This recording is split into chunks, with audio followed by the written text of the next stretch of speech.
আসসালামু আলাইকুম। আজকে আমরা বৃত্তের ভিতরে সুন্দর একটি দৃশ্য অঙ্কন করে দেখাবো। তার জন্য প্রথমে আমরা একটা বৃত্ত তৈরি করে নিয়েছি। এটা আপনারা যে কেউ বৃত্তটা তৈরি করে নিতে পারবেন, যে কারণে আমার বৃত্ত আকারটা দেখাইনি। তো বৃত্ত আঁকার পরে এর মাঝখানে একটা দাগ দিয়ে নিয়েছি এবং এই দাগের উপরে আমরা একটা সূর্য এঁকে নিয়েছি।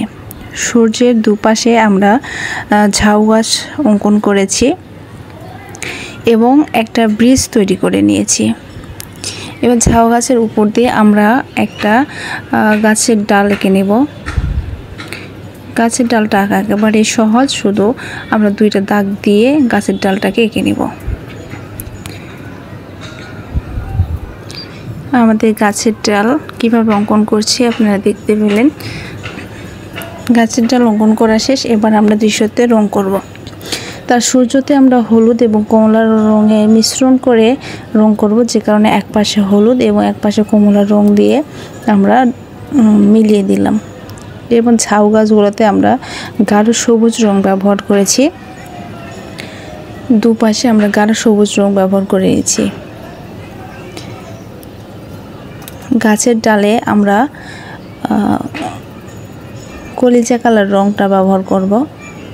পেন্সিল রং দিয়ে আমরা কলিজা কালার রংটা ব্যবহার করে নিচ্ছি। দৃশ্যটা অঙ্কন করার পর কিন্তু খুব সুন্দর লাগবে। আপনারা ধৈর্য সহকারে আমার দৃশ্যটা অঙ্কন করা দেখবেন। তো গাছের ডালগুলো ফাঁকা ফাঁকা মনে হচ্ছে, যে কারণে আমরা একটু পাতা দিয়ে নিচ্ছি। গাছের ডালে এরকম পাতা থাকলে কিন্তু দেখতে অনেক সুন্দর লাগে। তো আমাদের গাছের ডালে পাতা অঙ্কন করা শেষ। এবার আমরা এই ব্রিজে রং করব। এখানে আমরা কাঁচা হলুদ যে রংটা, সেই রংটা আমরা হালকা করে ব্যবহার করছি।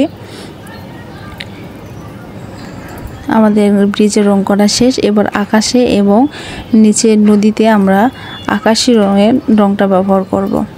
আমরা আকাশি যে রংটা ব্যবহার করেছি, নদীতেও আমরা ওই রংটাই ব্যবহার করব। তো আমাদের দৃশ্যটা রং করা শেষ। আপনাদের কাছে কেমন লাগলো জানাবেন।